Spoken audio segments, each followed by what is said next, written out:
I'm actually glad Star Trek Voyager didn't make Year of Hell last an entire season. Year of Hell is a good Star Trek Voyager episode, but I'm glad the show didn't make its storyline last an entire season.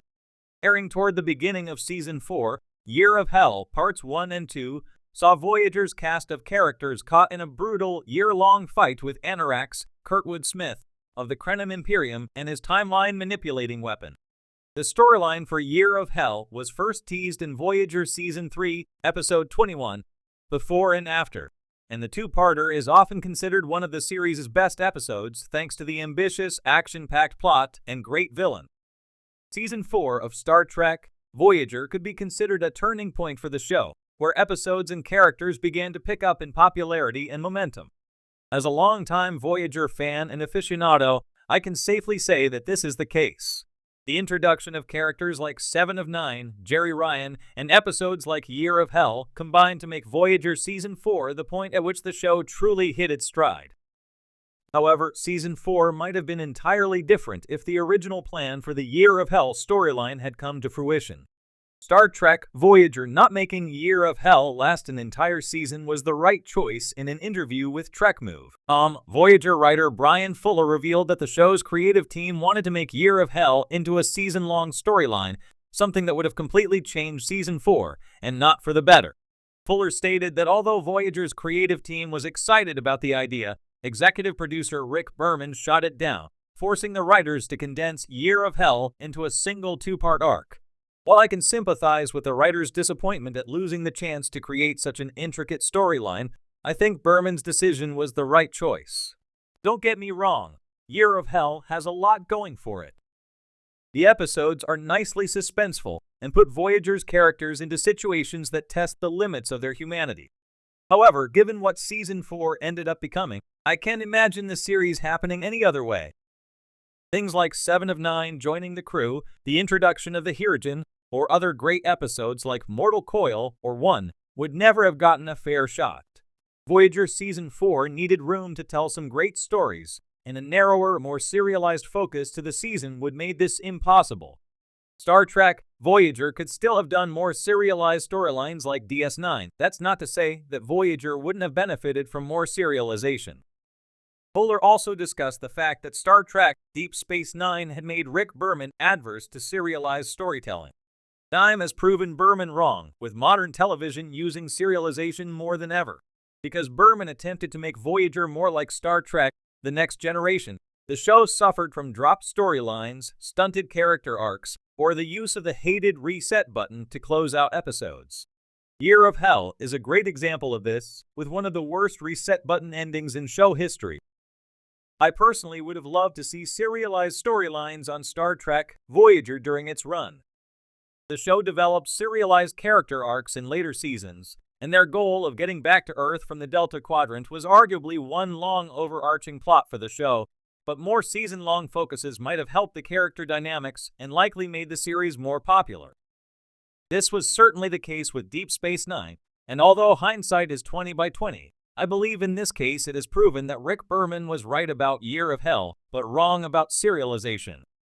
In Star Trek Voyager, the two-part episode Year of Hell stands as one of the most memorable and gripping storylines of the series. It chronicles a period of intense hardship for the USS Voyager crew as they encounter the Krenim Imperium, a species with the terrifying ability to alter time itself. Voyager is ravaged by constant attacks. The crew suffers immense losses, and the ship is pushed to its breaking point. The stakes are incredibly high, and the toll on the characters is palpable. Given the emotional weight of the episodes, there was initial consideration by the show's writers to stretch the storyline over the course of an entire season. On the surface, this sounds like a tantalizing idea. An entire season focused on the crew's struggle for survival, the degradation of the ship, and the moral complexities of such a harrowing journey. However, while many fans have wondered what could have been, I'm actually glad that Voyager didn't extend Year of Hell into a season-long arc. Here's why. Pacing and narrative fatigue first. One of the strengths of Year of Hell is its tight pacing. Within the 2 episodes, the story hits the ground running and doesn't let up. The crew faces a relentless adversary, and we see their situation deteriorate rapidly. By condensing the story into a 2-part arc, the writers ensured that each moment was packed with urgency and tension. Every decision carried significant weight, and the stakes were consistently high. If this narrative had been stretched across 20-plus episodes, the pacing would inevitably have slowed down. To sustain the storyline over a full season, there would have been the risk of filler episodes or repetitive scenarios. The constant bombardment and degradation of the ship, which feels so intense in a 2-hour span, might have lost its impacts when prolonged.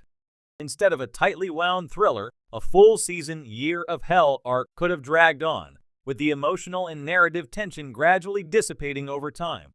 When stretched too long, stories of survival and attrition can become monotonous. Viewers can become desensitized to the stakes, and the emotional weight can be diluted. By keeping Year of Hell short, Voyager ensured that it remained a powerful, emotionally charged event that left a lasting impression. Character focus and development. Another reason why I believe the decision to keep Year of Hell contained within 2 episodes was a wise one lies in how Voyager balanced its character development throughout the series. While the show had its fair share of multi-episode arcs, Voyager was largely episodic, with individual episodes often spotlighting different characters and themes. Had the show committed to a full season arc of Year of Hell, it would have required a singular, prolonged focus on the hardships of the crew as a whole, likely at the expense of individual character stories. Episodes that gave us deeper looks into characters like 7 of 9, the Doctor, or even lesser explored characters such as Tuvok and Neelix might have been sacrificed. The episodic nature of Voyager allowed for a broader exploration of these characters' arcs over the course of the series. Voyager also thrived on its ability to inject moments of hope and levity, even amid the more serious overarching plot of their journey home. The show was known for blending the seriousness of their predicament with moments of humor, introspection, and philosophical musings, typical of the Star Trek ethos. A full season arc focused solely on the bleakness of Year of Hell might have robbed the series of its tonal variety, making it feel one-dimensional. Maintaining Voyager's optimism, a key pillar of the Star Trek franchise, is its hopeful, optimistic vision of the future. Even in the darkest of times, the characters hold on to their ideals, their humanity, and their hope for a better tomorrow. Voyager, as a series, exemplified this vision. Despite being stranded in the Delta Quadrant, thousands of light years from home, Captain Janeway and her crew never gave up on their mission or on the possibility of reaching Earth. Had Year of Hell lasted an entire season, this optimism could have been significantly undermined. The storyline in those 2 episodes is grueling, with Voyager falling apart and Janeway's confidence being tested in ways we rarely saw. While this made for compelling drama, it also pushed the characters and the audience to the emotional brink. A full season of this relentless bleakness might have dulled the sense of hope that permeates Voyager and Star Trek as a whole. By condensing the arc into 2 episodes, Voyager was able to showcase the crew's resilience in the face of seemingly insurmountable odds, without sacrificing the series' broader themes of hope and perseverance. The ending of Year of Hell, with its reset button, allowed the show to explore the consequences of time manipulation and the fragility of existence without committing to a prolonged period of despair.